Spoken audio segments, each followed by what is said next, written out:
안녕하십니까? 오늘도 Y 이스라엘 성경 공부에 오신 여러분들 축복합니다. 오늘은 제3강으로 디아스포라 이스라엘, 지난 2000년 동안에 이스라엘 민족이 어디서 무엇을 하고 있었는가에 대한 공부를 여러분들과 같이 하기로 하겠습니다. 제가 잠깐 기도하고 시작하겠습니다. 하나님 아버지, 참으로 감사합니다. 저희들한테 그 이스라엘에 대해서 가르치신 이 모든 말씀을 같이 공부하는 이런 기회를 허락해 주셔서 감사합니다. 오늘은 저희들이 정말 그 긴 지난 2000년 동안의 역사를 잠시 훑어보는 그런 시간을 갖는데, 하나님 저희들 마음을 준비해 주시고 또 저희들이 말씀을 하나도 놓치지 않도록 하나님 인도해 주시옵소서. 예수님의 이름 받들어 기도드립니다. 아멘. 네, Y 이스라엘 성경 속의 이스라엘과 역사 속의 이스라엘, 오늘은 디아스포라 이스라엘의 역사에 대해서, 그러니까 지난 주후 70년 이스라엘 멸망 이후부터 19세기 말까지만 오늘은 하고 다음 시간에 20세기를 하기로 하겠습니다. 좀 많이 있는데요. 그 성경 말씀이 화면이 좀 좁아 보이시더라도 함께 읽기로 하겠습니다. 그 하나님께서 이스라엘 멸망과 디아스포라와 회복을 구약에서부터 신약까지 말씀하셨다는 그런 말씀을 1강과 2강을 통해서 말씀드렸습니다. 그래서 오늘 그 내용들을 잠시 복습을 하고 그리고 가기로 하겠습니다. 누가복음 21장 24절에 그들이 칼날에 죽임을 당하며 모든 이방에 사로잡혀 가겠고 예루살렘은 이방인의 때가 차기까지 이방인들에게 밟히리라. 네. 그 다음에 예레미야 24장 9절에 세상 모든 나라 가운데 흩어서 그들에게 환난을 당하게 할 것이며 또 그들에게 내가 쫓아보낼 모든 곳에서 부끄러움을 당하게 하며, 참 무서운 말씀이신데, 네. 에스겔서 5장 14절에서 15절 보면 내가 이르되 또 너를 황무하게 하고 너를 둘러싸고 있는 이방인들 중에서 모든 지나가는 자의 목전에 모욕거리가 되게 하리니 내 노와 분과 중한 책망으로 내게 벌을 내린즉 너를 둘러싸고 있는 이방인들에게 내가 수치와 조롱거리가 되고 두려움과 경고가 되리라. 나 여호와의 말이니라. 이렇게 참 불순종에 대해서 무서운 경고의 말씀을 하셨습니다. 그러나 로마서에 오면은 로마서 11장 1절에 그러므로 내가 말하노니 하나님이 자기 백성을 버리셨느냐? 그럴 수 없느니라. 나도 이스라엘이니요 아브라함의 씨에서 난 자요 벤자민 지파라.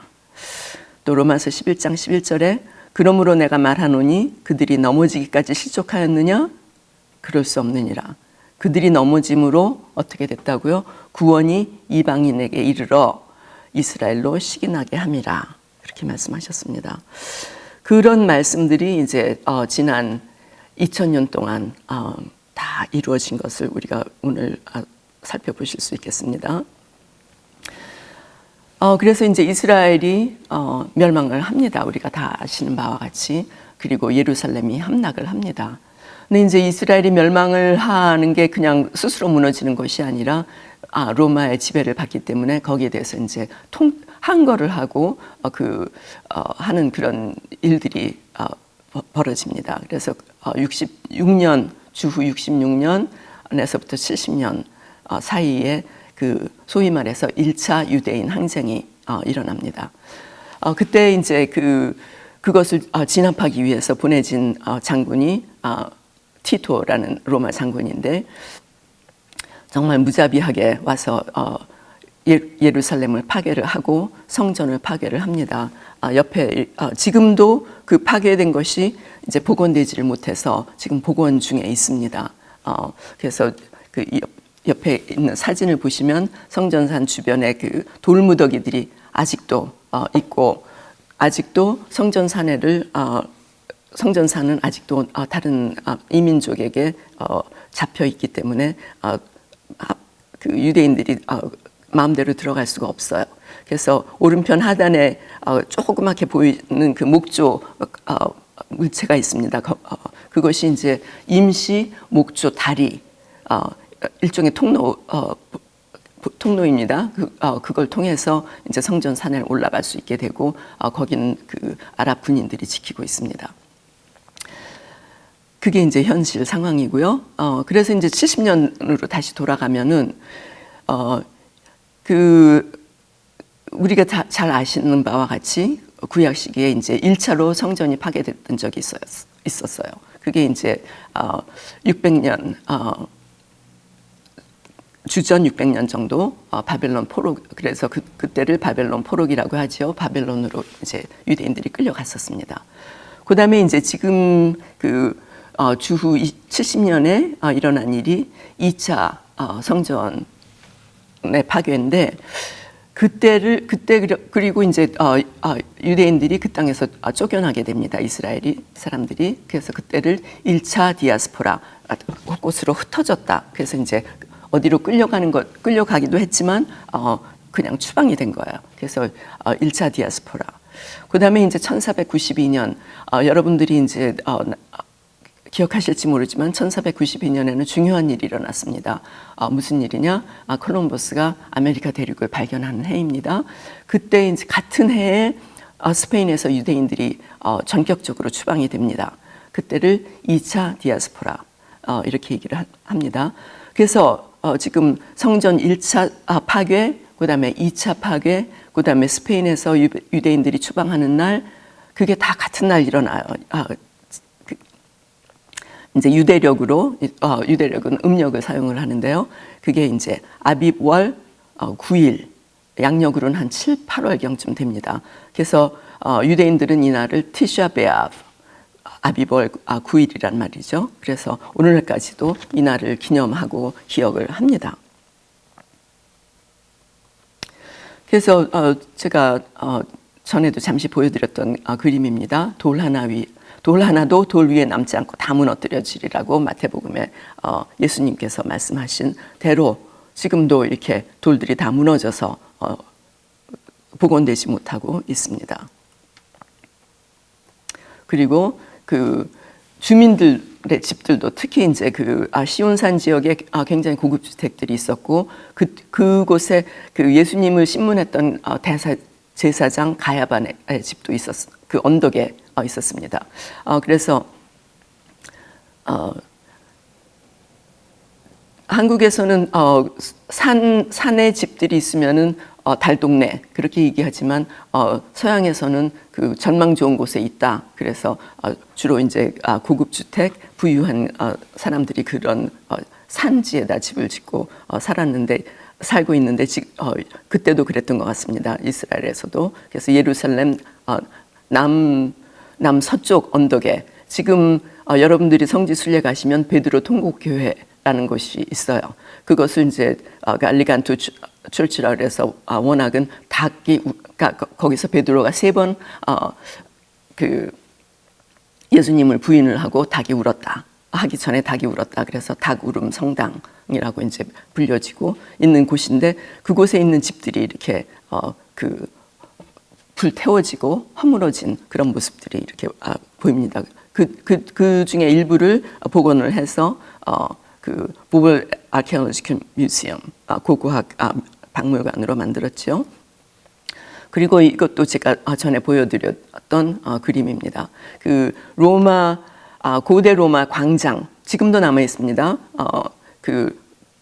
이제 포럼이라고 하는데 그 입구에 예루살렘을 함락시킨 티도 장군의 개선문이 있습니다. 그리고 그 개선문 안쪽에 보면은 성전 기물을 다 노략질해서 가지고 가는 그런 것이 그림이 이 안쪽으로 부조가 되어 있습니다. 바로 이 지역 곳이죠.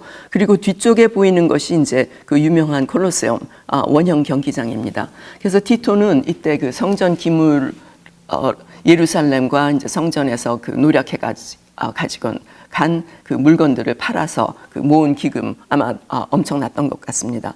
그 기금과 또 끌려온 여기 이걸 지고 가는 사람들이 로마 사람들이 아니고 유대인들이었어요. 그래서 유대인 노예들을 끌고 온 유대인 노예들을 동원해서 10년에 걸쳐서 이 원형 경기장을 짓고 그 경기장에서는 참 나중에 수많은 크리스천들이 순교를 당하는 그런 일들이 벌어지는 곳입니다. 사실은 비참한 역사를 영광스럽게 만드는 그런 건축물이죠. 그래서 그렇게 이제 예루살렘이 함락을 하고 그다음에 그 2000년 동안 지금까지 20세기까지 유대인들은 어디서 무엇을 하고 있었는가, 또는 하나님께서 그들을 어떻게 사용하셨는가, 그런 것을 오늘 살펴보기로 하겠습니다. 2000년의 역사이기 때문에 다 그 자세하게는 말씀드리지 못하고 중요한 것들만 몇 가지 듬성듬성 소개를 하도록 하겠습니다. 그러나 그것이 어떤 의미를 갖고 있는지를 여러분들이 좀 아실 수 있도록 설명을 하겠습니다. 자, 예수님 시대 유대 땅은 이렇게 생겼습니다. 그래서 여기 색깔로 보시면은 여기가 이제 예루살렘이죠. 그리고 이 지역이 이제 유대와 사마리아, 우리가 소위 말하는 유대 지역과 사마리아 지역이고, 그리고 그 갈릴리하고 베레아 지역이 헤롯 안티파스가 통치하던 지역이고, 뭐 통치라기보다 그 행정구역상 그 행정의 우두머리라는 얘기였고, 이 위쪽에 그 갈색으로 나온 지역이 안티파스의 그 이복 동생인 필립이 그 통치하던 지역이라서 바로 이쪽에 헐문산이 있고 여기가 가이사라 빌립보입니다. 빌립이 세운, 가이사라를 위해서 빌립이 세운 그 도시, 그런 뜻이죠. 그래서 예수님께서는 갈릴리 지방에서 그 예루살렘으로 오시려면은 사마리아 지역을 통하지 않으시려고 갈릴리에서 베레아 지역을 통해서 여리고를 통해서 예루살렘으로 올라오신 그런 행적을 우리가 많이 볼 수가 있습니다. 자, 이 전 지역에 이제 유대인들의 이제 항거가 예루살렘에서만 있었던 게 아니라 이제는 예루살렘이 멸망하고 난 다음에는 유대인들의 항거가 전 지역으로 이제 퍼지게 되는데, 그 중에서 특히 우리가 잘 아는 것은 그 마사다에서의 그 3년간의 항거입니다. 지난 시간에 제가 그 마사다에서 잠시 설명을 해드렸던 적이 있었어요. 토성을 쌓고 그리고 너희들을 둘러쌀 것이다라고 예수님이 말씀하셨다는 얘기를 하면서 제가 마사다를 잠시 설명해 드렸었습니다. 그래서 이제 이 70년에서부터 73년까지 3년간에 그 제사장 엘리에저 벤 야일이라는 사람의 지도하에서 960명이 이제 유대인들이 이 마사다 그 요새로 올라가서 거기서 이제 3년 동안을 이제 항거를 하고 있습니다. 그래서 이제 지난번에도 설명드렸듯이 이 램프를 지어가지고 여기 전차를 끌고 올라가서 이들을 이제 공략을 하려고 올라가 보니까 이게 웬일입니까? 960명의 사람들이 거의 다 자결을 했어요. 로마군이 올라오는 걸 보고 이제는 더 이상 항거를 할 수 없다 싶어서 자결을 하면서 여인 2명하고 어린이 5명을 남겨놓고 나머지들은 다 자결을 합니다. 그래서 그들을 왜 남겼는가 하는 것은, 이 생존자들을 남긴 이유는 그들이 살아서 항거의 역사를 증거하게 하기 위해서 그렇게 남겼다고 합니다. 그래서 지금도 그 이스라엘에서는 군대 그 청년 남녀들이, 거기는 여성들도 군대를 갑니다. 그래서 청년 남녀들이 고등학교 졸업하고 군대를 갑니다. 그래서 군대를 가서 이제 신병 훈련하는 그 프로그램으로 마사다를 방문을 해요. 그래서 민족 항거의 역사를 거기서 그 자리에서 교육을 시킵니다. 사실은 근데 가보면 굉장히 아름다운 곳이에요. 그 사해가 저 멀리서 보입니다. 그리고 이것이 그래서 이런 아름다운 곳이라서 헤롯 대왕의 여름 궁전터였어요, 사실은. 그래서 여기 가보시면은 그 빗물을 저장하는 아주 거대한 저수지가 있고, 상하 수도시설이 완비가 돼 있고, 또 관계시설, 거기서 이제 농사도 지어야 되니까요. 관계시설, 또 이쪽에 이 절벽 쪽으로 오면은 온탕을 사우나 시설이 완비된 그런 아름다운 곳이고, 지금도 그 거주지, 그들이 살고 있었던 거주지를 복원을 하고 있습니다. 그래서 여기서 바라보시면 사회가 펼쳐지는 걸 보실 수가 있습니다. 근데 이제 그것뿐이 아니에요. 그래서 이제 73년에 그래서 이제 그들이 끝났나 하니까 그렇지 않고 지속적으로 곳곳에서 조그만 항거들이 일어나고 있고, 이제 마지막으로 크게 항거가 일어난 것이 이제 바코크바 반란이라는 것입니다. 이것은 이제 132년에서 135년 그 주후, 그래서 그것도 한 3년에 이르렀는데, 이때는 한 지역에만 국한된 것이 아니라 그 유대 지역 전역에서 이런 그 반란이 일어났는데, 그들은 그럼 어디서 살았느냐? 많은 사람들이, 그 반란군들이 그 이스라엘에 가보시면은 돌이 엄청 많은 곳입니다. 특히 이제 사암들인데, 그래서 굴들이 많아요. 그래서 이제 그 동굴에 들어가서 거기서 이제 거점을 잡고 이제 그 항거를 합니다. 그래서 여러분들이 보시기에는 왼쪽이죠. 왼쪽에 있는 굴도 그런 굴들 중에 하나야. 그래서 사실은 여기가 뭐 큰 거, 제가 사진을 이렇게 찍어서 그렇지 여기를 걸어 들어갈 수가 없이 기어서 들어가야지 되는 곳이에요. 그렇게 기어서 들어가서 보면은 그 안에 이렇게 엄청난 굴이 있습니다. 이것이 이제 사실은 마레샤라고 베이트 구브린 지하 동굴인데, 다윗이 골리앗을 맞서서 싸우던 그 엘라 골짜기에서 멀지 않은 곳에 있습니다. 그러고 이제 그 안에서 이제 살면서 항거를 해야 되기 때문에 비둘기를 길렀어요. 비둘기는 이것이 이제 곳곳에 가보면은 그 아까 보여드렸던 마사다에도 이런 비둘기 집이 있는데, 거기서 이제 비둘기를 길러서 그것으로 아마 제사도 드리고 먹기도 하고 그랬던 것 같습니다. 그래서 이제 반란이 이제 항쟁이, 그러나 이제 그 이스라엘 땅에서만 있었던 게 아니고 또 디아스포라, 그러니까 이집트나 키프러스 등지 이런 쪽으로 가 있었던 그 이스라엘 사람들 사이에서도 또 로마에 대해서 항거가 일어납니다. 그래서 그것이 이제 다 또 진압이 되는데 115년, 117년 그래서 이제 그런 항거들을 진압했던 그 장군의 이름이 키토스라는 사람이라 그래서 키토스 전쟁이라 불립니다. 그리고 이제 바코크바 전쟁이 일어납니다. 그래서 이제 바코크바 반란이 이제 거국적으로 일어나고 이것을 진압하기 위해서 진압을 하고 나니까 한 1000여 개의 마을과 한 50여 개의 그 요새가 파괴가 됩니다. 그리고 이제 그때부터 그래서 이제 거의 전멸을 하다시피 하는 거죠. 항군이.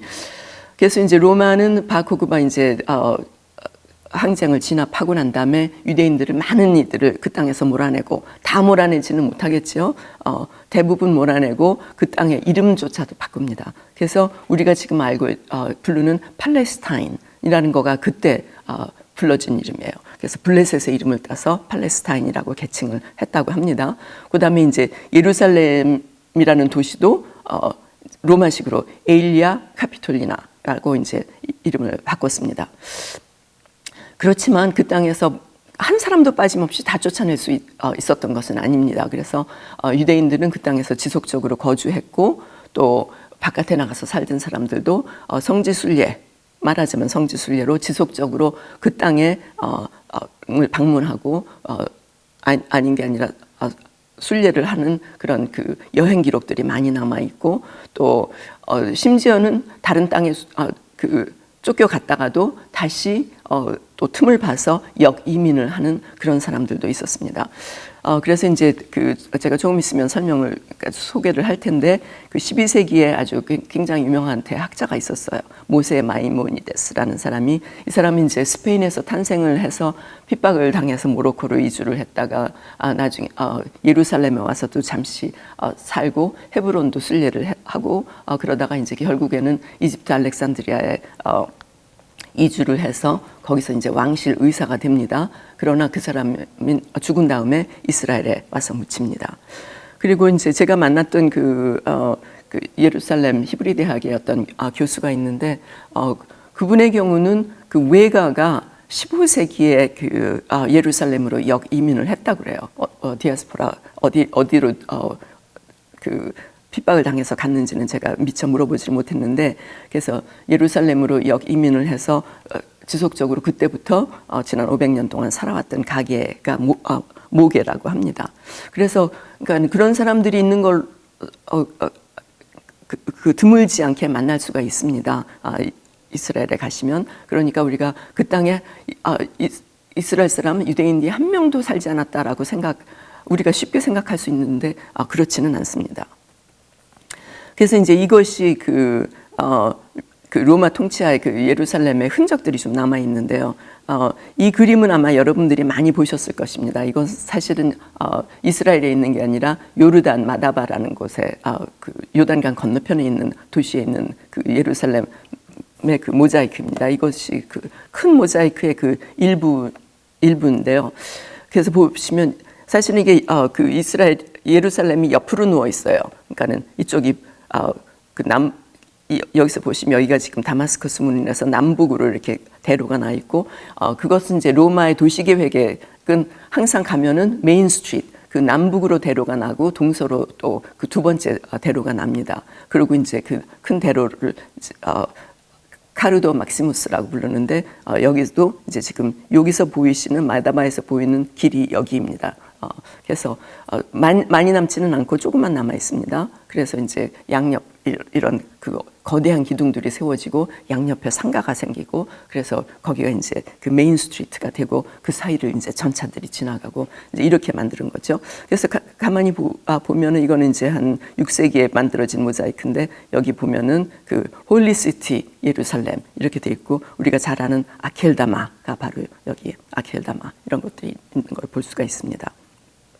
그리고 이제 여기가 그 성묘 교회가 이렇게 보이고요. 그래서 이제 그 로마식 도시로 이제 변모된 예루살렘의 모습이겠죠. 그래서 이제 이렇게 큰 변화들이 있으면서 그럼 유대인들은 어떻게 살고 있었는가? 마태복음 24장에 지난번에도 제가 이걸 잠시 소개를 해드렸는데요. 마태복음 24장에 예수님이 그렇게 말씀하셨어요. 그때 그런 일이 이방인이 그 성을 둘러싸고 토성을 짓는 것을 보거든 산으로 피하라, 그렇게 말씀하신 것에 유념해 두었던 그 그리스도인들은 한참 전이죠. 그러니까 지금 70년이 예루살렘 함락이 70년이고 예수님이 생전에 말씀을 하셨으니까 한 40년 후지만 이들이 그것을 기억하고 있다가 그 요르단 산지로 피신을 했던 것 같습니다. 그러니까 그 사람들은 이렇게 살아남으니까 그 남아있던 그 기독교 유대인들, 유대교 유대인들은 기독교들을 이제 배신자로 너희들만 도망을 갔느냐, 그래서 배신자로 낙인을 찍어서 그 유대교인들과 또 크리스천 유대인들 사이에 이제 불화가 더욱 심화가 됩니다. 우리가 잘 알고 있는 그 요세푸스라는 그 역사가가 있습니다. 정말 유일하게 유대 전쟁사, 유대 고대사 이런 책들을 써서 우리가 그 당시의 역사를 알 수 있는 그런 그 책이 되겠는데, 역사서가 되겠는데, 이 사람은 사실은 역사가가 아니었어요. 처음부터 역사가는 아니었고 갈릴리 지역의 반란군의 그 지도자였습니다. 근데 이제 로마에게 포로로 잡혀가고 난 다음에 나중에 로마 시민이 되어서 이제 거기서 이런 책들을 이제 집필을 합니다. 그리고 이제 그럴 무렵에 로마는 그 황제를 신격화시켜서 아주 그 로마 옛날 도시들에 가보면 어마어마한 신전터들이 남아 있어요. 그게 다 황제를 그 신으로 숭배하는 그런 황제, 그러니까 우상 숭배 터전이라고 할 수가 있죠. 그런데 그렇게 황제를 숭배를 하는 것을 보고 당연히 예수님을 믿는 우리 기독교도들은 유대인 기독교도들은 그것을 이제 거기에 우상 숭배를 하지를 않고, 그러니까 이제 그래서 사실은 기독교 핍박이 시작이 됩니다. 유대인들뿐만 아니라 그 로마 제국에 있었던 다른 이제 이방인 기독교인들, 그래서 다 같이 이제 극심한 그 핍박을 받고, 그런 핍박을 받은 사람들은 어디로 가요? 그 지하 동굴, 우리가 그 아는 그 유명한 카타콤이 로마에만 있었던 게 아니라 갑바도기아에도 있었고 곳곳에 카타콤이 있음을 우리가 알 수가 있습니다. 그러는 사이에 유대 땅에서는 또 사람들이 숨어서, 카타콤이 됐든 숲속이 됐든 숨어서 곳곳에서 이제 살아가면서 그 유대교 전통을 이어가는 있는 것을 우리가 알 수가 있습니다.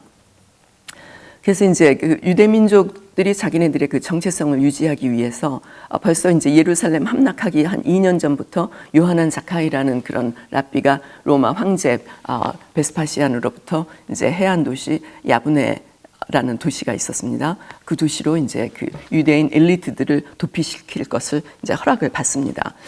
그래서 사실은 근데 이제 이 사람이 어떻게 그런 허락을 받았느냐 하면은, 그 자카이가 베스파시안이, 황제가 되기 전에 그런 말씀을 받았대요. 그래서 당신은 황제가 될 겁니다. 라고 얘기를, 장군 시절에 했었는데 진짜 황제가 돼서, 그 친교가 있었다고 합니다. 그래서 야브네로 이제, 그 엘리트들을 다 옮기게 됩니다. 그래서 사실은 지금까지도 그 일종의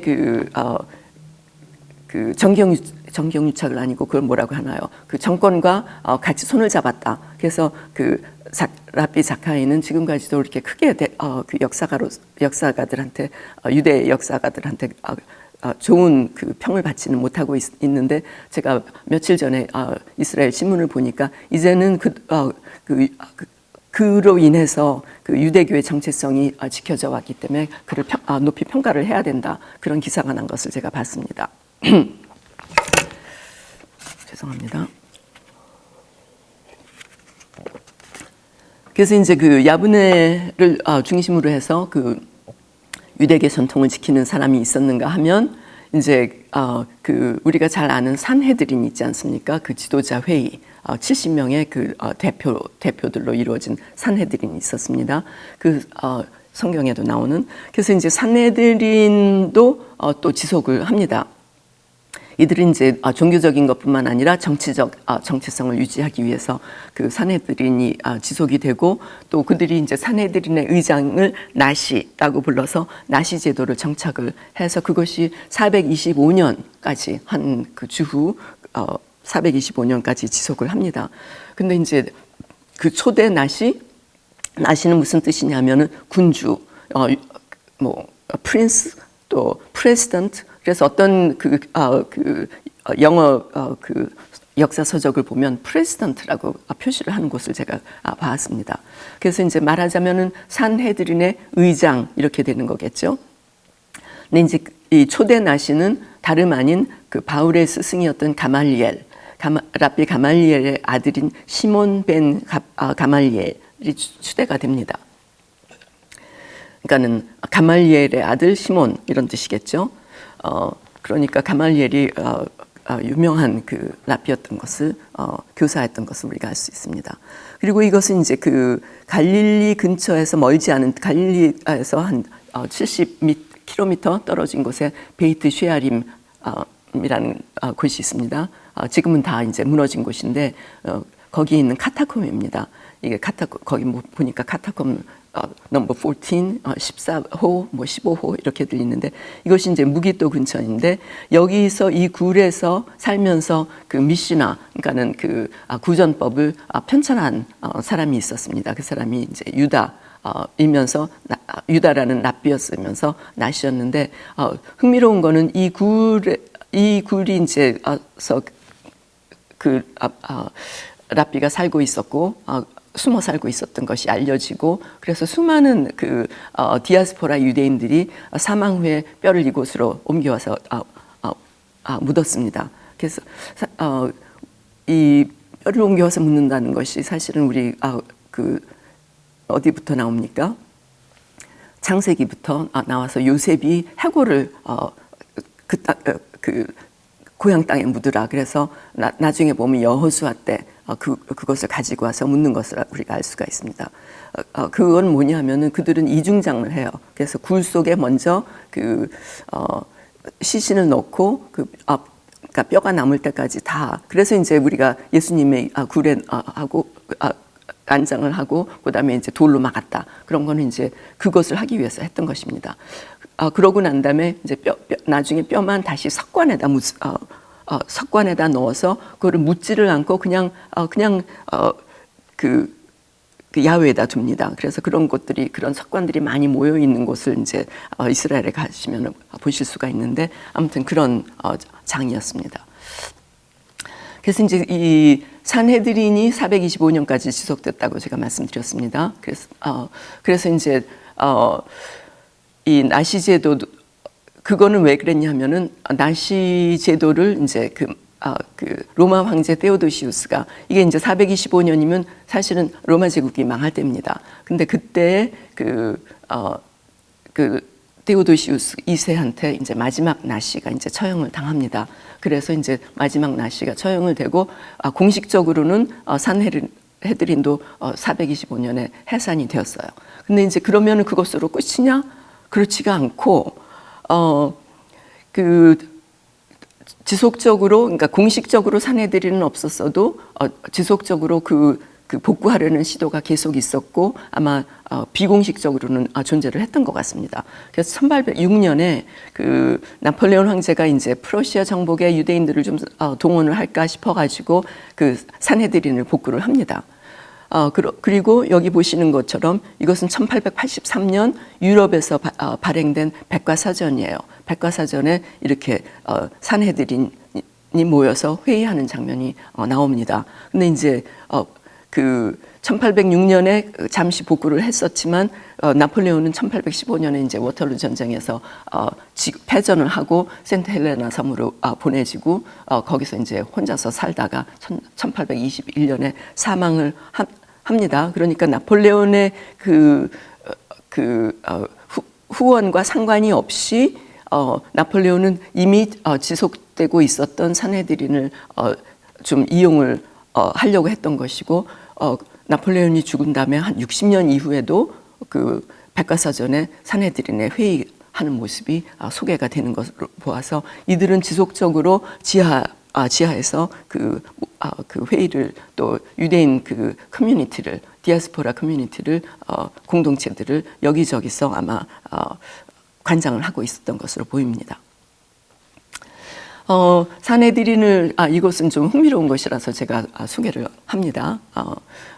이 테오도시우스가 이제 마지막으로 그 마지막 나시를 처형을 하지 않습니까? 근데 이제 산헤드린을 해산시킨 그 테오도시우스 2세 그가 주조한 금화가 최근에 바로 작년 봄입니다. 작년 봄에 발견이 되었어요. 어디서 발견이 되었느냐면은 이제 제가 말씀드렸다시피 이 산헤드린 멤버들이 이제 갈릴리 산지에 숨어서 290여 년간 숨어서 이제 이러저러한 것을 했다 그런 말씀을 드렸는데 거기서 이제 그들과 이제 관계를 하면서 아까 말씀드린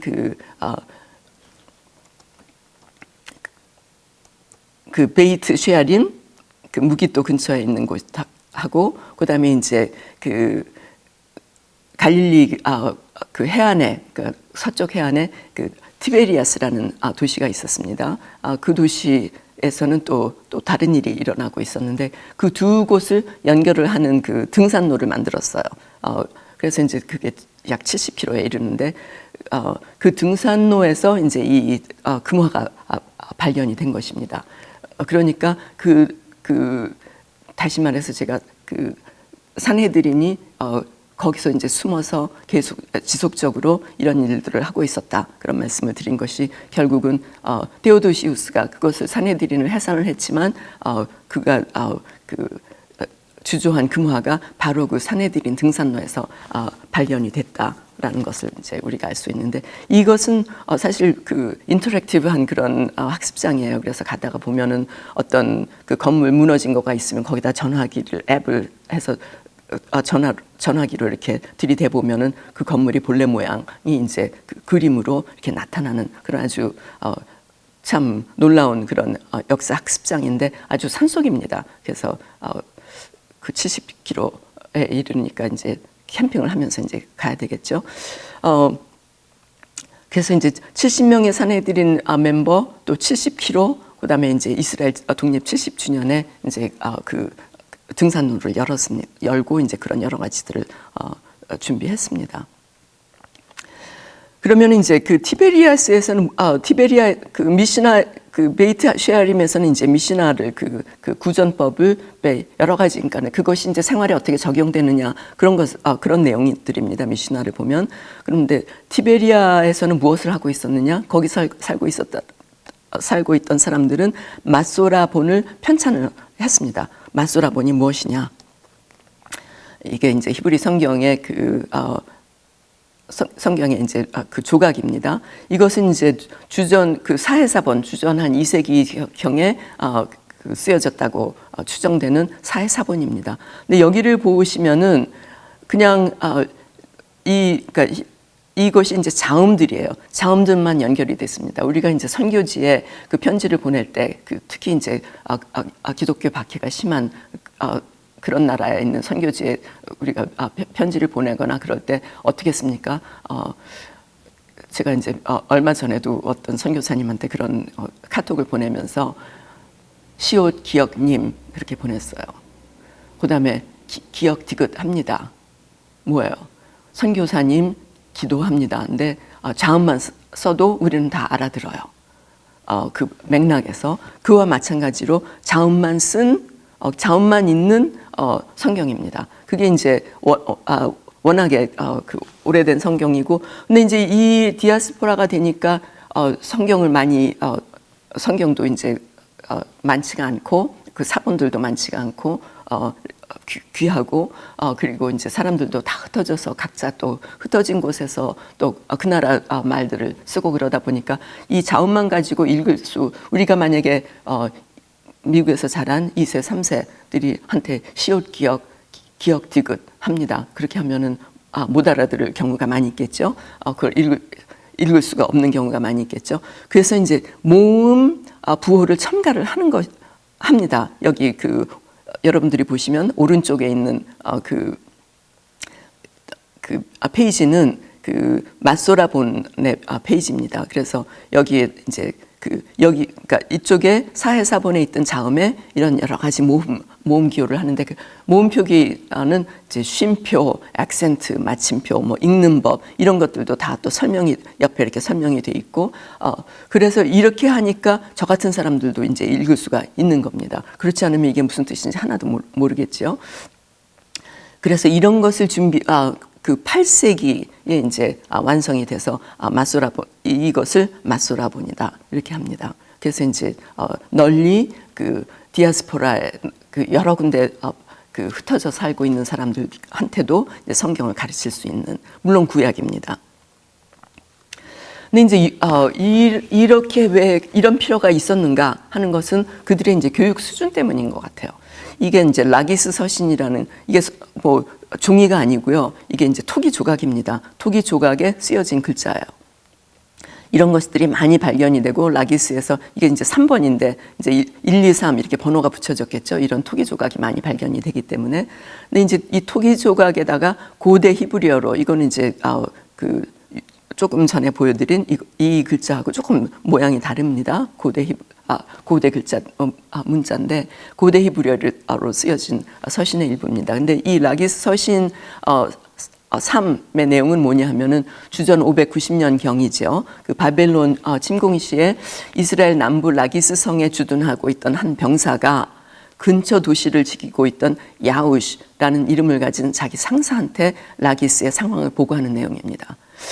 그러면은 주전 590년이면 우리는 아직도 고조선에서 이제 고구려로 이제 넘어가고 있는 그런 무렵입니다. 그때 일반 병사가 문자를 알아서 읽기뿐만 아니라 쓰기까지 하고 그래서 편지까지 쓴다. 우리는 상상을 할 수가 없는 그런 상황입니다.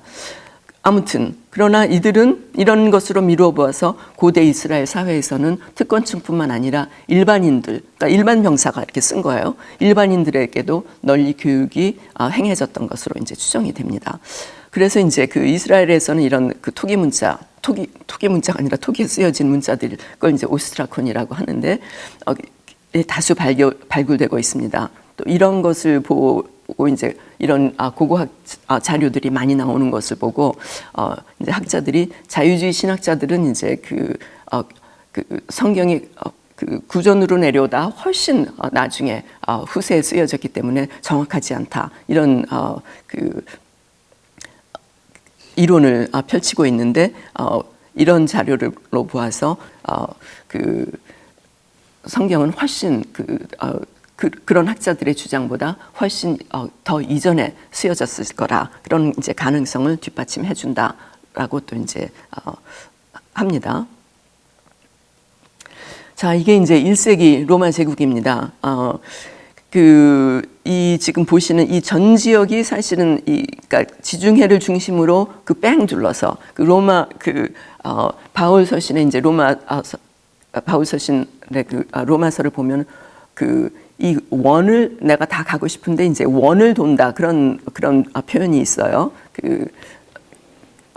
헬라어로. 그래서 아마 바울의 경우는 이 원을 다 돌아올 생각을 했던 것 같습니다. 다 지중해 전 지역을 이제 복음화를 시키려고 생각을 하고 로마도 가야 되고 스페인도 가야 되겠다. 그런 말씀을 이제 로마서에 나오지 않습니까?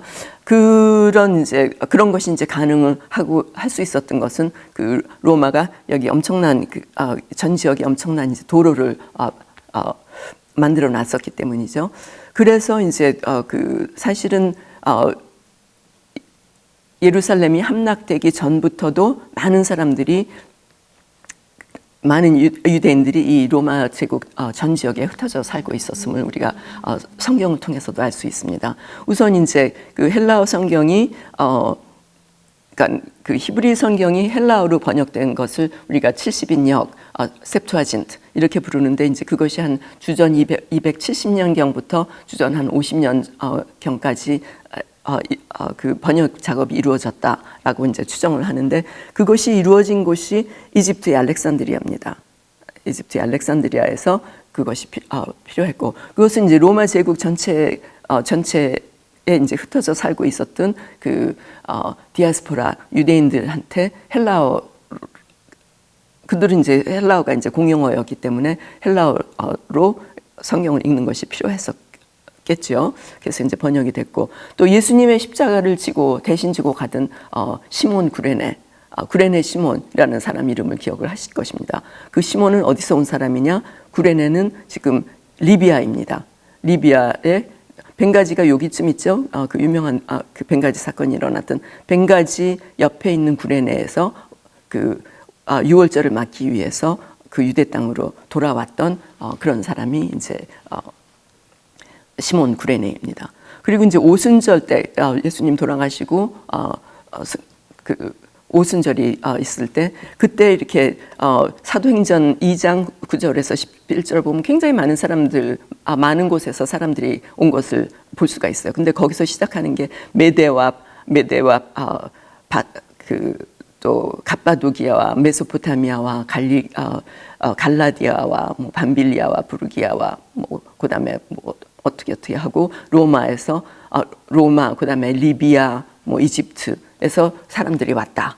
그 오순절 때 이제 있었다라고 이제 쭉 이름이 나옵니다. 그래서 이란과 터키, 그다음에 그리스와 로마, 리비아, 이집트 이렇게 전체에서 다 흩어져 있던 유대인들이 이제 유월절에 왔다가 이제 오순절까지 멀리서 왔으니까 이제 오순절까지 지내고 돌아가는 라고 하는데 오순절 사건이 일어난 것입니다. 그래서 이제 이렇게 흩어져서 살고 있었고 또 이제 이스라엘이 멸망하자 이들이 이제 다 그런 우리도 그렇지 않습니까? 이민을 갈 때 친척들이 있는 곳을 이제 많이 찾아가게 되죠. 그런 경우와 마찬가지로 이제 이들이 박해를 받고 거기서 쫓겨날 때 이제 그 전 지역으로 흩어진 것을 우리가 볼 수 있습니다. 근데 이제 그래서 아까도 말씀드렸지만 그 로마 황제의 신격화가 되면서 진행되면서 이제 잔혹하게 기독교 박해로 이어집니다. 그러니까 이제 믿는 유대인들 중에는 유대교로 재개종하는 일들도 발생을 하고 있고 왜 그러냐면 이제 로마에서는 유대교는 고대 종교로 이제 인정을 해서 박해해서 제외를 합니다. 그래서 이제 다시 그 유대교로 재개종하는 일도 발생을 합니다. 그리고 이제 기독교가 이제 지중해 전 지역과 유럽으로 확장되고 또 이방인들의 숫자가 이제 점점 더 유대인 그 성도들의 숫자보다 많아지게 되고, 그러니까 교회 안에서도 일종의 문화적인 이질감으로 유대인들은 교회 내에 점차 소외되기 시작합니다. 사실은 우리도 그 미국에 와서 이민 와서 사시는 분들도 우리가 이제 저는 이제 얼바인에서 보면은 그 오렌지 카운티 또 그다음에 또 LA 거기 이제 한인 타운들이 있지 않습니까? 그 마찬가지로 로마에서도 유대인 타운들이 또 있었어요. 이게 이제 그 로마의 로마의 모습인데, 이제 로마를 이렇게 흐르는 강이 있습니다. 그리고 아까 보여드렸던 그 여기가 이제 원형 경기장이고 여기를 이제 포rum이라고 그래서 여기 그런 그 중요한 그 유적지들이 다 모여 있고, 강을 건너가면은 여긴 좀 습지대입니다. 그쪽으로 유대인들이 말하자면 일종의 이제 약간의 그 변두리라고 할 수가 있죠. 로마시의 변두리에 이제 유대인들이 모여서 살고 있었는데, 이제 그러니까 그 로마에 있었던 그 바울이 이제 갇혀 있던 곳이 이곳인데, 로마 시위대들한테도 복음을 전했던 것을 우리가 이제 짐작을 할 수가 있습니다. 빌립보서를 보면. 그래서 이제 이 다운타운 근처에 살고 있었던, 아니면 로마 그 메인스트림 그 주류 사회에 그서 이제 기독교인이 되는 사람들도 있었지만, 또 이 그 변두리에서 지역에서 살고 있던 유대인들도 이제 크리스천들이 되면서 이 사이에 이제 그 문화적인 간격이 생기고, 또 이들 가운데서도 또 이제 문제가 생겨요. 그 유대교를 믿는 사람들과 또 크리스천이 된 사람들과. 그래서 이제 그 개종 문제로 이제 뭐 설왕설래하고 자기네들끼리 이제 거기서 이제 일종의 갈등이 생기고, 그러니까 49년에는 그 글라디우스 황제가 이제 이들을 쫓아냅니다. 그래서 사도행전 18장 2절에 보면은 로마에서 추방당해서 이제 고린도로 이주해온 아굴라와 브리스길라를 만나게 됩니다. 그래서 아직까지도 물론 이제 그분들이 49년, 60년 그때까지도 이제 그분들이 주로, 그러니까는 바울이 생전 시에는 주로 이제 유대인들이 중심으로 이제 전도가 진행되고 그러고 있었지만, 점점 이제 숫자적으로 그 이방인 성도들의 숫자가 커지고 간격이 넓어지기 시작하고 이제 그렇게 됩니다. 근데 이제 문제는 로마에서 그렇게 핍박을 하는 것도 있지만, 교회 내에서 유대인들을 이제 박해가 시작이 됩니다. 그래서 그 2세기 중반부터는 이제 그 본격적으로 유대인 박해가 시작이 되는데, 초대 교부들 중에서 특히 이제 사마리아 사람으로서 이제 기독교로 개종한 사람이 있었어요. 성 유스티누스라는 사람이 이 사람이 이제 나중에 순교를 하게 되기 때문에 이제 성 유스티누스가 되는데요. 이 사람이 이제 이스라엘이 멸망한 것을 보고, 이 사람이 사마리아 사람이지 않습니까? 그러니까 이스라엘이 멸망한 것을 보고 유대인들은 그리스도를 죽인 자들이기 때문에 하나님께서 버리셨고 이제는 교회가 이스라엘을 대체했다라는 이론을 주장하기 시작을 합니다. 그런 주장이 이제 좀 퍼지기 시작을 하고, 이 사람이 이제 그 영향력을 끼치게 되고, 이제 4세기쯤에 이르면은 그 벌써 300년이 지나고 있으니까 하나님께서 이스라엘을 다시 세우실 것 같아 보이지 않았습니다. 그래서 이런 것이 이제 불가능해 보이자 아주 그 4세기에 굉장히 유명한 그 당시에 그 전 세계적으로, 그러니까 로마 그 전 지역에 유명한 설교자가 있었어요. 크리스토스톰이라는 사람이 있었는데, 이 사람이 설교를 합니다. 하나님은 유대인을 증오하신다. 그래서 이제 그 설교 7개의 설교가 지금까지 남아 있는데, 그 유명한 7개의 설교 중에서 이제 이런 내용을 이제 설파를 합니다. 그렇게 영향력 있는 설교자가 이제 이런 설교를 하고, 그러다 보니까 이제 성 어거스틴 이런 사람 이런 교부들도 이 논지에 이제 동조를 하게 되고, 그러니까 알게 모르게 교회 내에서 이제 유대인들을 그러니까 교회가 이스라엘이고 이스라엘은 죽었다, 이런 이제 그 사고가 이제 주류가 되고 마침내는 이제 예수의 이름으로 유대인들을 박해하는 역사가 이제 시작이 됩니다.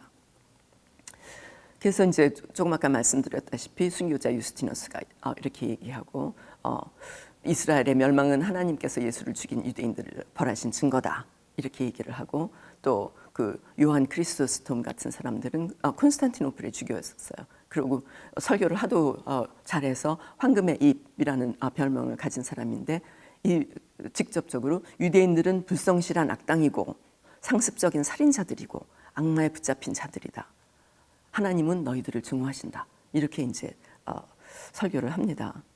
성 오거스틴, 이분은 사실 북아프리카 튜니지 출신이죠. 지금에 보면 튜니지 출신입니다. 그리고 이제 로마에서 밀란에서 공부를 하고 다시 히포로 돌아가서 자기 고향으로 돌아가서 거기에 주교가 되는데, 우리가 그 존경에 맞지 않는 성 오거스틴 같은 분들이 유대인들이 죽는 것은 마땅하지만 대신 천벌을 받은 증인으로, 그리고 교회가 회당을 이겼다는 승리를 증거하는 증인으로서 온 지구를 떠돌아다니도록 운명 지워졌다.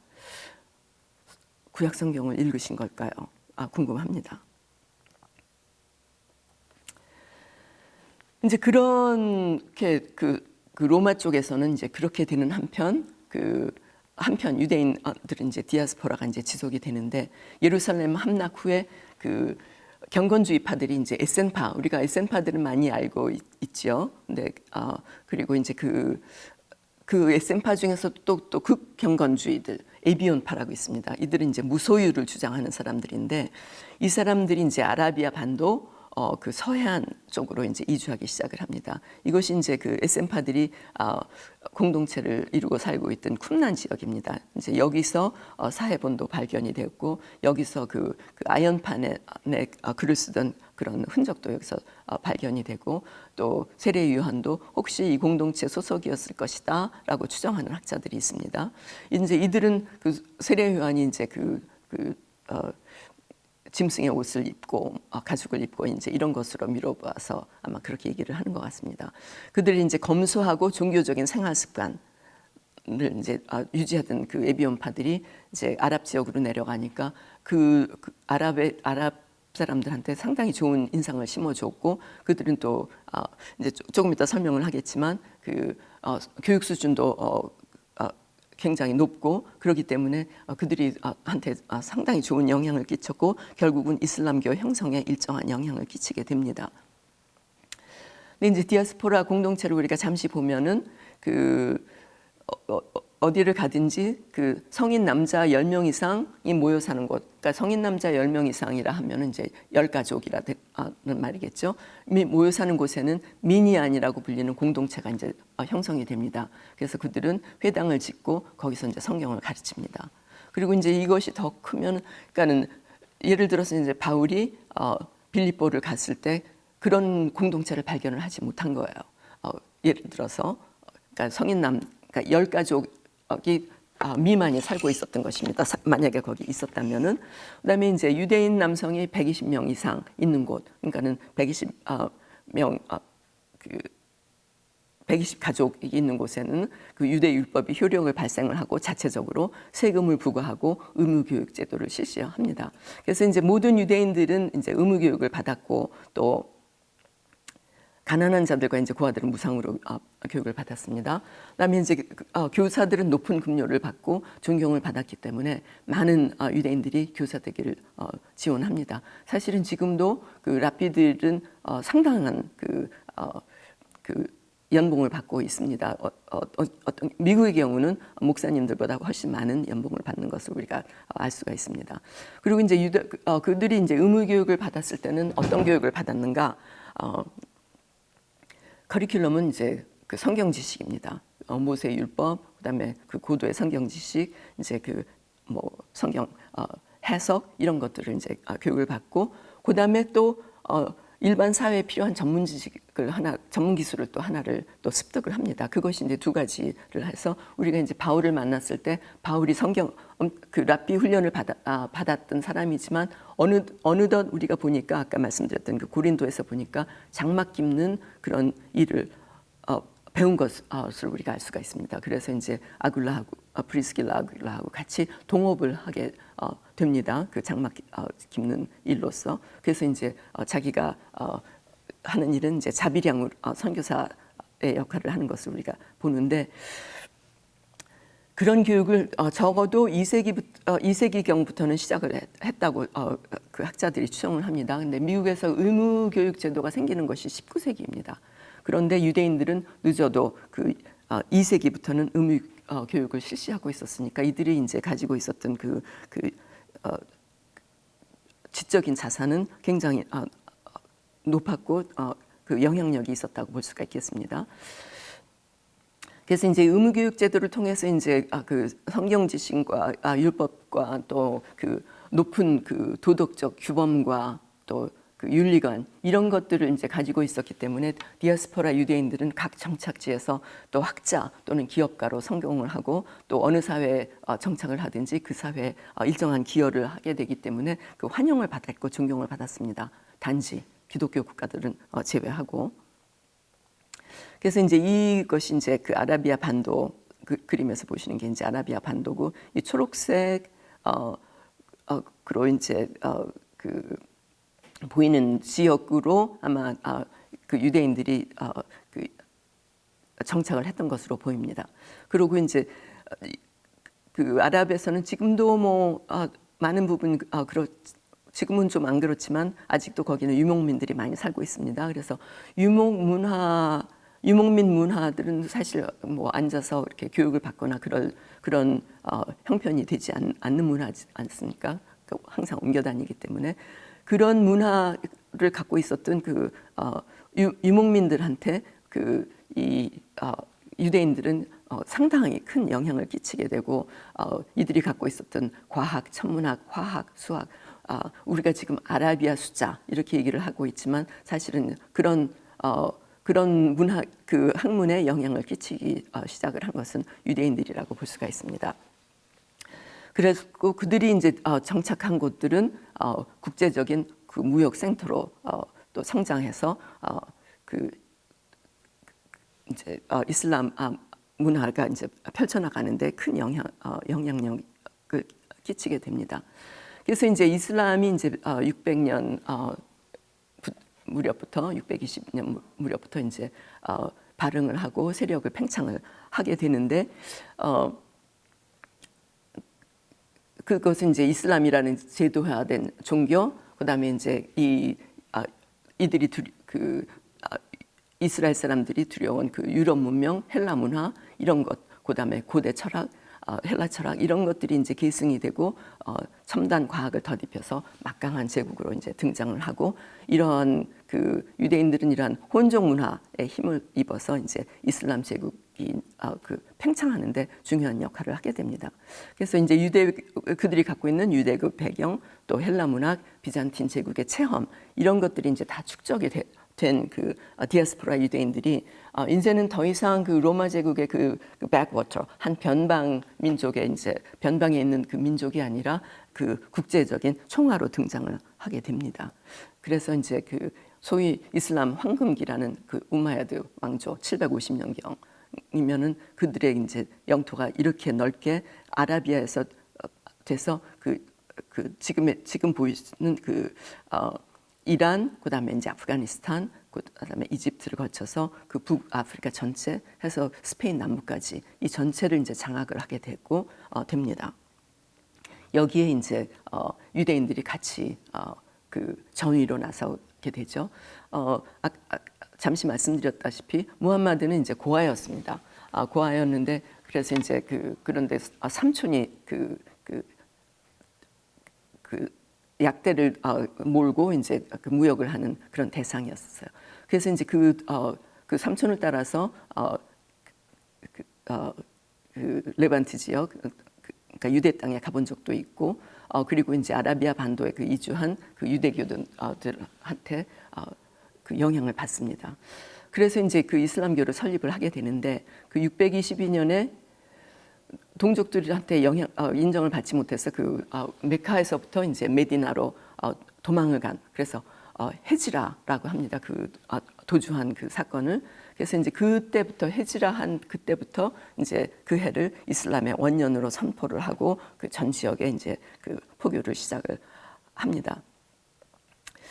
그리고 이제 711년 아까 그 우마야드 왕조가 이제 시작되는 그 무렵에는 아라비아에 정착했던 디아스포라 유대인들이 그 서진하는 그 아랍 세력을 따라서 이슬람 제국의 전위로 이베리아 반도, 특히 이제 스페인 남부, 그라나다, 호르도바 이런 지역에 이제 으로 이주를 하고 거기서 이제 장기간 이제 머무르게 되는데 언제까지? 1492년까지. 예, 그래서 여기 보면 이제 14세기에 그 바르셀로나에 소재한 그 유대인 회당에서 6월절에 이제 그 토라를 낭독하고 그걸 경청하는 회중들의 모습이 이제 그려져 있는 그림도 남아 있습니다. 그래서 이제 그 711년에서부터 이제 1090년 고 한 300년 무렵을 안달루시아 황금기라고 부릅니다. 이 기간은 이제 이베리아 반도, 특히 이제 남부 스페인에 정착한 그 디아스포라 유대인들의 황금기이기도 합니다. 그래서 이제 그들은 거기서 종교의 자유를 누리고 학문을 발달시키고 경제적으로 풍요한 그런 삶을 삽니다. 그리고 이제 이 시기에 그 헬라 철학 서적이 그 대규모 번역 작업이 이제 이루어지고 또 특히 이제 아리스토텔레스 철학, 또 과학, 과학과 이제 유대교 이런 것을 비교하고 접목을 시켜서 나중에는 이제 그 학문이 중세 철학과 기독교 신학에 그 지대한 영향을 미치게 됩니다. 그 얘기는 이제 조금 이따 하기로 하고요. 그래서 그 시절에 이제 유명했던 사람들이 학자들이 있는데 아브라함 이븐 다우드나 모세 마이모니데스, 아까 제가 잠시 설명을 해드렸습니다. 이게 이제 마이모니데스의 동상인데 이 사람은 특이하게도 이제 성경 주석가, 철학가, 그래서 저서도 많이 남겼습니다. 그렇지만 또 의사로도 이제 명성을 날려서 뉴욕에 가면은 그의 이름을 딴 마이모니데스 메디컬 센터라는 게 있습니다. 그래서 아까 말씀드렸다시피 이 사람이 이제 스페인에서 탄생하고 그다음에 이제 모로코를 이주했다가 이스라엘로 잠시 가서 살다가 나중에 알렉산드리아로 가서, 알렉산드리아는 정말 그 당시에 가장 그 지역에서 아마 세계에서 가장 큰 그 도서관이 있었고 아마 그 도서관을 10분 이용을 했던 것 같습니다. 그래서 이제 학자로서 또 이제 카이로로 이제 이집트가 수도를 969년에 옮깁니다. 그때 이제 카이로에 가서 또 왕실 의사로서 명성을 떨치게 됩니다. 그래서 이제 이슬람 시대가 이제 자연스럽게 그 지역에 이제 열리게 됩니다. 그리고 이제 예루살렘도 역시 그 영향 속에 들어가게 돼서 637년에는 이제 페르시아의 왕 그 오마르가 팔레스타인이라고 이름 지어진 그 이스라엘 땅과 예루살렘을 점령하고 이제 조금 있다가는 그 성전산, 이제 다 그 성전이 이제 무너졌죠. 성전산에 그 황금 사원과 알 악사 모스크가 이제 세워지게 됩니다. 여기는 모스크가 아닙니다. 여기 제가 이렇게 안에를 들여다 보니까 아무것도 없고 가운데 이렇게 큰 바위가 하나 있어요. 거기서 이제 무함마드가 승천을 했다는 곳입니다. 그리고 이제 모스크는 여기에 있습니다.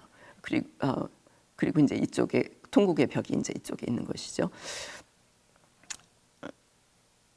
그래서 이제 그러면서 이제 그 750년쯤 되면 벌써 우마야드 왕조가 이제 그 전성기에 들어가기 시작을 하면 팔레스타인 땅에 남아있던 유대인들도 이제 아라비아로 추방을 당하고 이슬람으로 강제 개종을 하는 그 압박을 받고 이제 이런 것을 우리가 역사 속에서 볼 수가 있습니다.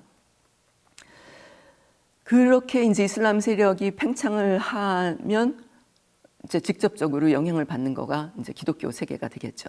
그래서 그 이베리아 반도에서 그 유대인들이 황금기를 누리고 있는 시기가 이제 이슬람이 그 팽창하는 시기고 그 결과 조금 아까 설명드렸다시피 그 예루살렘은 그 이슬람의 그 영향권에 들어가게 되고 그런 팽창하는 세력을 막기 위해서 그 교황 우르반 2세가 이제 십자군을 일으킵니다. 1095년 이때쯤 되면 이제 교회가 동방 교회와 이제 로마 캐톨릭으로 나누게 되는 때입니다. 그래서 이제 이때는 십자군은 그 명분은 예루살렘을 그 이교도의 손에서 지키자 이런 거였었지만 사실은 그 정치적 목적은 그 중앙아시아의 그 돌골족이 이제 그 터키로 진입을 하게 되는 그 침략으로 이제 그 비잔틴 제국의 위험에 비잔틴 제국이 위험에 빠지게 됨으로 이제 이런 그 군대를 일으키고 참 그 십자군 전쟁은 이루 말할 수 없는 여러 가지 영향들을 끼치게 됩니다. 이제 공식적으로는 1095년부터 이제 1291년, 그러니까 한 300년, 200년인가요? 계속되지만 그동안 이제 4차 전쟁이 일어나게 됩니다. 근데 이제 초반부터 유대인들한테는 굉장히 이것이 이제 재앙이 됩니다. 그래서 그 1095년에 이제 그 십자군 일으킬 걸 호소를 했지만 많은 호응은 받지 못합니다. 그런데 이제 그 다음 해쯤 되니까 군중 십자군이라고 불리는 그 기독교 민병대들이 이제 대거 일어나서 이제 따라가겠다 그렇게 나옵니다. 그러면서 이제 이들이 떠나기 전부터 벌써 유럽에서부터 유대인들을 학살을 하기 시작을 해요. 그래서 이제 그걸 라인랜드라는 말이겠죠. 라인란드 학살이라고 합니다. 그래서 이제 마인츠에서 뭐 그 슈파이어 대성당 안에다가 이들을 몰아넣고 불을 지른다든가 이런 그 유대인 학살이 이제 시작을 해서 예루살렘에 이르기까지 곳곳에서 유대인을 학살하고 이제 3년 후에 그 예루살렘에 입성할 때쯤 되면 예루살렘에 거주하던 그 3만 명의 이제 유대인들이 살고 있었는데 1,000명만 남기고 나머지 2만 9천 명이 학살을 당하는 어마어마한 일이 벌어지게 됩니다. 그래서 이제 그 4차에 걸친 십자군 전쟁을 통해서 그 유대인 핍박은 일반화되어 가고 있는데요. 시간이 많지 않기 때문에 제가 그 십자군의 그 영향에 대해서는 이제 다음 기회에 말씀을 드리겠습니다.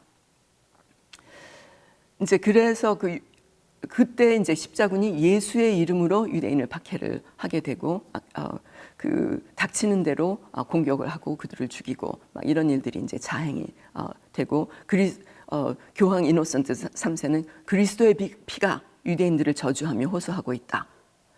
그러나 그들이 아직 죽임을 당하면 안 되는 이유는 그들의 얼굴이 수치로 가득 채워지기까지는 이 땅에서 유리하는 자로 남아 있어서 그리스도인들로 하여금 하나님의 법을 잊지 않도록 해야 하기 때문이다. 뭐 이런 어마어마한 그런 그 선포를 합니다. 그리고 이제 유대인들의 상거래 금지, 사회적 차별, 그다음에 공직으로의 추방 뭐 이런 일들이 이제 벌어지게 됩니다. 교회에서 이제 그 공식적으로. 그리고 이제 이슬람들이 그 저항을 하게 되고 그리고 이제 그것은 이제 여러분들이 찾아보시기를 바랍니다. 그리고 이제 소위 말해서 맘룩 시대 이런 것이 이제 그 맘룩이라는 사람은 사실은 그 돌골족 출신입니다. 그런데 이제 이슬람으로 여기 보시는 바와 같이 돌골족 출신인데 이슬람으로 개종을 하고 이제 그 이집트에까지 내려가서 거기서 이제 그 맘룩 말하자면 왕국을 이제 만듭니다. 그래서 그 맘룩군이 이제 예루살렘을 침공을 하고 기독교들을 핍박하고 이제 이렇게 되고 지금 여기 보시는 그 유명한 블루 모스크는 사실은 소피아 성당이었습니다. 중동에서 가장 큰 성당이었는데 이것이 지금은 블루 모스크가 되고 콘스탄티노플 이것이 이제 지금의 이스탄불 콘스탄티노플이었던 곳은 이스탄불이라고 이름이 바뀌어지고 이제 비잔틴 시대가 종말을 맞고 이제 그 이슬람 시대가 되고 이제 거기에 맞서서 또 이제 그 기독교에서는 또 특히 이제 스페인 그 당시에는 가장 막강했던 스페인에서는 이제 이슬람을 몰아내는 그런 운동이 일어나기 시작을 합니다. 그래서 이제 북쪽에 있는 기독교 연합군들이 이 남쪽에 있는 그 이슬람 제국을 이제 몰아내고 이것이 이제 스페인이고 여기가 포르투갈이죠. 그래서 이제 1157년에 이런 그 전쟁이 일어나게 됩니다. 그리고 이제 그래서 이제 몰아내는데 그 전에 우리가 아마 저는 어렸을 때 이 영화를 봤습니다. 그때는 무슨 뜻인지도 모르고 봤는데 이 지역에 이들을 이제 무어족이라고 불렀어요. 모로코 무슬림들입니다. 이들을 몰아내는 그 전쟁을 앞장섰던 장군 이름이 엘시드였었어요. 그래서 저는 그때 저게 뭐지? 이런 역사적인 저 중학교 때였습니다. 역사적인 배경을 하나도 모르면서 그냥 멋있는 그 배우들만 쳐다보면서 이제 영화를 다 봤던 기억입니다. 그게 이제 이때 일이었습니다. 그래서 이제 몰아내면서 이제 몰아내고 가는 기독교 이제 국가가 이제 확립이 되고 그러면서 이제 그 여세를 몰아서 이제 그 이사벨라 여왕은 콜럼버스의 미대륙 발견을 미대륙 그 탐험을 그러니까 그들은 이제 인도로 간다고 생각을 하고 있었지만 미대륙 탐험을 이제 시작을 하게 됩니다. 근데 이제 그 콜럼버스가 미대륙을 발견하는 그 같은 해, 그러니까 콜럼버스 선단이 나가는 그 해에 이사벨라 여왕은 알함브라 율령을 선포합니다. 그러니까는 개종하지 않는 유대인들에게는 유대인들은 그러니까 개종을 하든지 아니면 이 땅에서 나가라.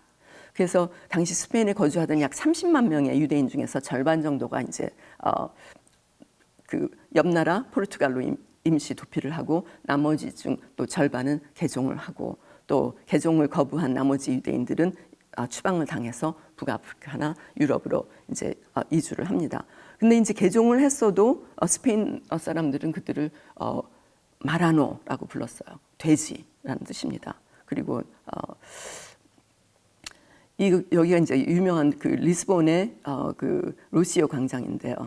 여기 물결무늬 그 바닥이 있는 걸 볼 수가 있습니다. 그 대양 세력, 그 항해의 시대를 열면서 그것을 상징하는 물결무늬를 이렇게 한 광장 바닥을 그 타일로 다 깔았는데요. 이 나라는 그 스페인 그 옆나라 스페인에서 이제 아까 포르투갈로 한 반 정도가 이주를 해갔다고 그러는데 그 사람들마저도 남기지 말라라고 이제 스페인의 그 압력을 받아서 1506년에 바로 이 아름다운 광장에서 수천 명의 유대인들을 이제 학살을 시작을 합니다. 부활절을 기해서. 그리고 이제 결국 그렇게 함으로써 이제 그 포르투갈 유대인들은 이제 많은 사람들이 이제 그 네덜란드로 이주를 하고 네덜란드는 나중에 그 대양 세력으로 이제 급부상을 하게 되는데 그 얘기는 조금 이따 하겠습니다. 그래서 중세 시대에 이제 유럽의 유대인 핍박이 이제 일어나고 대량 학살들이 일어나고 여기 보면은 유대인들이 성만찬 빵을 훔쳤다고 이제 그 누명을 씌워갖고 화형에 처하는 이런 판화가 독일에서 발견이 되고 있습니다. 그리고 이제 십자군 전쟁이 끝나고 유럽을 그 다음에 이제 유럽을 휩쓴 흑사병의 원인을 유대인들한테 돌리고 유대인 학살들이 일어나고 그리고 유대인들은 거기서 폴란드로 도망을 가고 뭐 이런 일들이 이제 일어나는 거가 그 중세 그 어두운 때의 이야기입니다. 그리고 이제 마틴 루터가 1543년 그러니까 17년에 이제 종교 개혁을 이제 시작을 하고 루터의 경우는 유대인들한테 복음만 전하기만 하면은 이 사람들은 성경을 잘 아니까 개종을 하겠지 했는데 개종을 안 하는 거예요. 이런 핍박을 받고 이제 그 절치부심을 그러니까 기독교인들한테 굉장히 반감을 갖고 있었던 사람들이 유대인들이 쉽게 복음을 받아들이기가 힘들었습니다. 그러자 이제 루터도 그 유대인 핍박에 같이 동조를 합니다. 근데 참 놀라운 것은 사실은 우리가 알다시피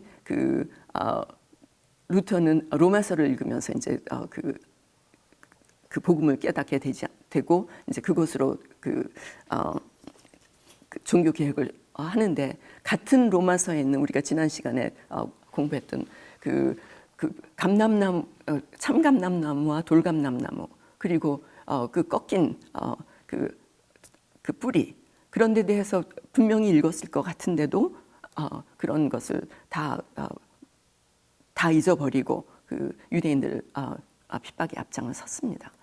그래서 이제 유대인들이 이렇게 진짜 스페인에서 나가서 동쪽으로 뭐 유럽으로 정말 여기 날짜들 보시면 1290년, 뭐 1300, 1182년 이래가지고 결국은 그들이 돌고 돌아서 이 붉은색 표지 있는 나라들로 가서 정착을 하게 됩니다. 그러니까 북아프리카나 그 네덜란드나 폴란드나 아니면은 그 오토만 엠파이어, 그러니까는 오토만 제국이나 그 이집트나 이런 쪽으로. 그래서 이제 그렇게 되는데 그들이 이제 미대륙을 발견을 하게 되는데도 사실은 유대인들이 굉장히 큰 역할을 합니다. 그래서 그 이사벨라 여왕 제위시의 그 스페인의 그 재정상은 마라노 그 기독교로 이제 개종을 한 가브리엘 산체스라는 사람이었고 그 왕실 재정 담당자는 루이스 산탄젤로라는 사람이었었어요. 이들이 이제 그 선단에 그 펀드레이징을 해서 그 인도로 향한다고 생각을 했던 그 콜럼버스 선단의 재정을 담당하게 합니다. 근데 이제 콜럼버스도 유대인이라는 그런 또 설이 또 있기는 합니다. 근데 이제 이들 참 놀라운 것은 그 이들의 재정으로 미대륙이 발견이 되고 나중에 사실은 20세기에 들어서 유대인들이 홀로코스트를 면하는 도피성을 자기 손으로 마련하는 격이 됩니다. 여기 재밌는 또 에피소드가 하나 있어서 소개드립니다. 그 콜럼버스가 이제 통역사를 데려가요. 인도말을 잘하는 통역사를 데려가는데 그 사람 이름이 또 여전히 마라노였던 루이스 드 토레스라는 사람입니다. 그 외에도 이제 항해사, 뭐 의사 등 중요한 사람들이 이제 그 선단에 그 요직을 맡고 있었던 사람들이 이제 유대인들이었는데요. 미대륙에 도착을 했는데 여기 그 원주민이 어떤 새를 한 마리를 가지고 옵니다. 그러니까는 콜럼버스가 통역사를 불러서 저 새 이름이 뭐냐고 물어봐라. 근데 이 사람이 인도말을 하지 못하지 않습니까? 그래서 뭐 물어봐봤자 아무 그 소용이 없었어요. 그러니까 이것이 투키입니다라고 대답을 했어요. 투키는 히브리어로 공작새라는 뜻입니다. 공작새 같이 생겼으니까 이걸 투키라고 합니다. 그래서 우리가 지금도 그 추수감사절에는 터키를 먹지 않습니까? 그 새 이름이 히브리어의 투키에서 온 것입니다. 그 루이스 드 토레스에 의해서 그 임기응변으로 그렇게 얘기를 한 것이겠죠. 아무튼 그런 재미있는 에피소드도 있습니다. 그리고 이제 그 포르투갈 유대인들이 유럽을 이주를 했다고 말씀을 드렸습니다. 근데 사실은 그러면서 굉장히 이들이 이제 그 유럽에 지대한 영향을 끼치게 되는데 이들이 이제 유럽으로 가서 네덜란드로 가면서 그 근대적인 은행 제도를 이제 발전시킵니다. 그래서 암스테르담은 17세기에 이제 금융의 허브가 되었고 네덜란드는 그 재력으로 이제 신대륙 개발에 참여를 하고 지금 우리가 알고 있는 뉴욕, 월스트리트 이런 것들은 사실은 시작은 네덜란드에서 시작한 것입니다. 그래서 뉴욕의 처음 이름은 뉴 암스테르담이었었습니다. 그래서 이제 이 네덜란드 그리고 이제 그 다음에 그 스페인의 무적 함대를 1588년에 무찌르고 이제 영국이 이제 신세계로 세력을 넓혀가면서 뉴욕이라고 이름을 붙이는데 그 월스트리트는 뉴 암스테르담 그 금융 허브였던 지역을 보호하기 위해서 담을 세웠던 그곳입니다. 그리고 이제 그 의회 민주주의의 시초가 된 그 명예혁명이 1688년에 그 영국에서 일어나는데 그것을 주도했던 그 사람이 네덜란드의 윌리엄 오렌지 공인데 그래서 이제 영국 의회와 연합해서 이제 제임스 2세를 몰아내고 그 무혈혁명, 명예혁명을 합니다. 근데 그때도 그 명예혁명을 주도하던 그 오렌지 공을 뒤에서 그 재정적으로 후원한 사람이 또 암스테르담의 그 은행가가 된 유대인 프란시스코 로페즈 수아송이라는 사람이었습니다. 그래서 이걸 보면은 하나님께서 너를 축복하는 자에게는 내가 축복을 내리고 너를 저주하는 자에게는 내가 저주하리니. 그다음에 뭐 시편에 예루살렘을 위하여 평안을 구하라. 예루살렘을 사랑하는 자는 형통하리로다. 이런 말씀들이 이루어지는 것을 우리가 볼 수가 있습니다. 그래서 스페인과 포르투갈은 거기서 이제 그 유대인들의 재정으로 콜럼버스 선단을 통해서 거대한 그 중남미를 식민지화했지만 유대인들을 추방을 하고 종교 재판을 하면서 이제 유대인들을 핍박하고 결국 그들을 내쫓고 난 다음에 결국은 해상권을 영국에 넘기고 세계사에서 이제 영향력을 잃어버리고 지금은 그 디폴트를 하느니 마느니 하는 지경에 이르기도 합니다. 대신에 이제 유대인들을 받아들인 네덜란드와 영국은 금융계와 이제 해상권을 장악하게 되고, 그것보다도 더 중요한 거는 이제 17세기, 18세기 이르는 기간 동안에 유럽의 기독교의 중심지로 세계 선교에 앞장서는 복의 통로가 됩니다. 이것이 이제 그 스페인에서부터 각국으로 흩어진 그 디아스포라의 지도입니다. 그리고 이제 그 유럽으로 간 그 유대인들은 아시케나지라고 하고, 이제 아시케나짐 이런 이제 이건 복수입니다. 그 다음에 이제 세파르딤, 그래서 이제 세파르드 그랬는데 전에도 제가 잠깐 말씀드렸지만 오바댜서에 보면 예루살렘에서 잡혔던 자들, 곧 스바랴에 있는 자들은 느게브 성읍을 얻을 것이다. 그래서 오바댜서가 쓰여진 거의 2400년 후에 출현하는 스파라딤. 그러고도 또 500년이 더 지나서 조상의 땅으로 돌아오는 스파라딤. 하나님의 말씀은 정말 한 점도 틀림이 없고 그대로 이루어집니다. 인도로 간 유대인들도 있습니다. 아마 이들 그래서 여기 보면은 1344년, 그러니까 이들의 경우도 아마 십자군을 피해서 간 것 같아 보입니다. 그리고 지난번에 잠시 소개드렸던 중국으로 간 유대인들도 있습니다. 그래서 이들도 아마 이들의 경우도 이사야서에서 어떤 사람들은 신임 땅에서 돌아오리라 그랬어요. 그래서 이사야서 신임 땅이 아마 이사야는 신임 땅이 어딘지도 모르고 썼을 것입니다. 그렇지만 이들은 여기서 개봉이라는 곳이 북송의 수도였던 북송이 이제 개봉이 열린 거가 927년인데요. 여기서 이제 그 유대인의 지금 미니안입니다. 그 유대인의 유대인 타운이라고 할 수가 있겠죠. 그것을 이루고 살고 있었는데, 중국에서는 이제 유대교인들을 기독교인이든 유대교인이든 무슬림이든 그쪽에서 온 사람들을 다 휘휘라고 이제 불렀고, 돼지고기를 안 먹으면은 기독교인, 아니면 무슬림이나 유대인 이렇게 하는데, 재미있는 것으로는 우리 그 고려 시대 시가 쌍화점에 그 빵집에 갔더니 회회아비가 손목을 잡더라 뭐 이런 얘기를 하는데, 이들이 누구였을까 저는 지금도 궁금합니다. 이들이 유대인이었는지 아니면 무슬림이었는지 아니면 기독교인이었는지. 이건 이제 나중에 다음 주에 설명을 하기로 하겠지만 또 20세기에 또 중국으로 간 유대인들이 있었습니다. 그래서 이제 이스라엘을 향한 하나님의 예언과 약속들이 모든 이들이 이제 이방 땅에 잡혀가겠고, 이방인의 때가 되기까지 예루살렘이 짓밟힘을 당하겠고, 뭐 이사야서, 예레미야서를 통해서 전 사방에서 내 피부치들, 또 버림받은 여인 취급을 받던 사람들을 다 조상의 준 땅으로 돌아오게 하겠다라고 하신 말씀 우리가 첫 시간에 봤습니다.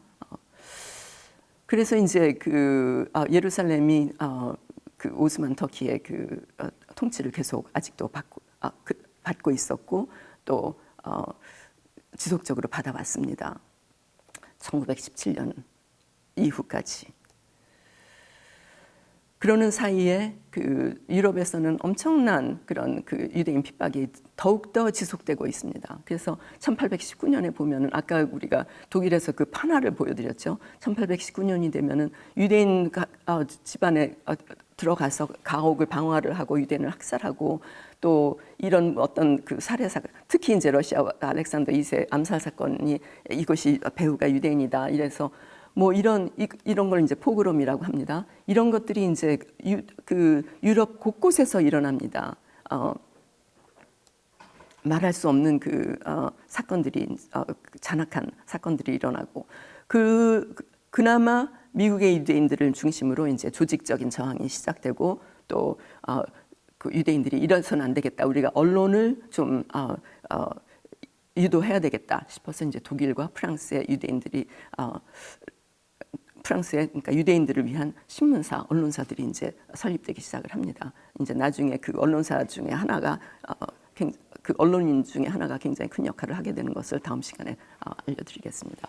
그래서 이제 동유럽으로 간 유대인들, 우리가 잘 아는 그 지붕의 약사, 그다음에 이제 마르크 샤갈의 그림들 이런 거를 볼 수가 있는데 마르크 샤갈은 사실 백러시아 출신 유대인입니다. 우리가 프랑스 화가로 알고 있지만 이 그림 백색 십자가예요.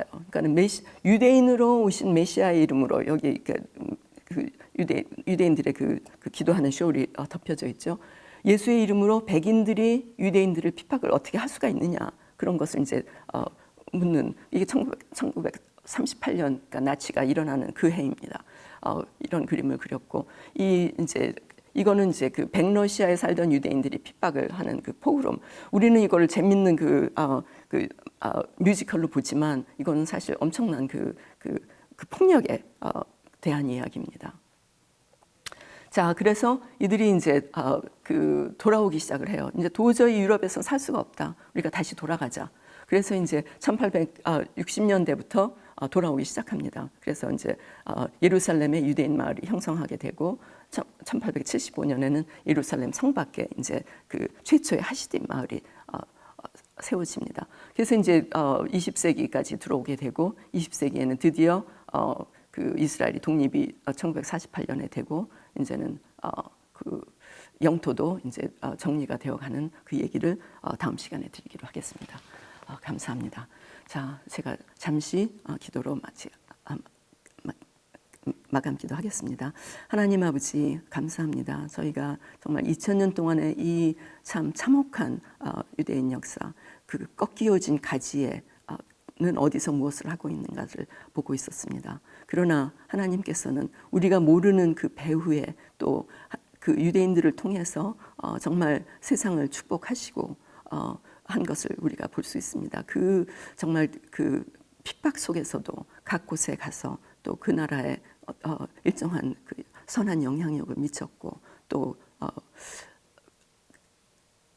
그런 것을 우리가 볼 수 있습니다. 그리고 꺾이어졌던 그 시간이 이제 복역의 때가 지나고 이제 다시 돌아오는 것을 볼 수가 있는데 하나님 정말 그 신실하신 하나님은 감사드리고 또 우리가 이런 것을 모르고 정말 핍박을 해왔던 그 역사를 이런 그 공부를 통해서 우리가 또